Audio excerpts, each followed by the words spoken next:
Hello, আসসালামু আলাইকুম। রানীগড় বাজার নতুন একটা হোটেলে চা খাইতে পাইছি। খুব ভালো উন্নত মানের চা, গরুর দুধ চা খাইলে সুস্বাদু লাগে।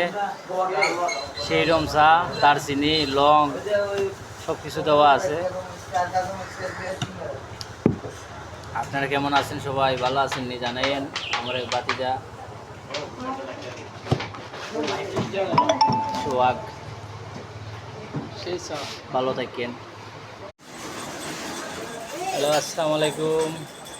রানীগড় বাজার নতুন একটা হোটেলে চা খাইতে পাইছি। খুব ভালো উন্নত মানের চা, গরুর দুধ চা খাইলে সুস্বাদু লাগে। সেই রকম চা, দারচিনি, লং সব কিছু দেওয়া আছে। আপনারা কেমন আছেন? সবাই ভালো আছেন নি জানাইন। আমার এক বাতিজা সোহাগ, ভালো থাকেন।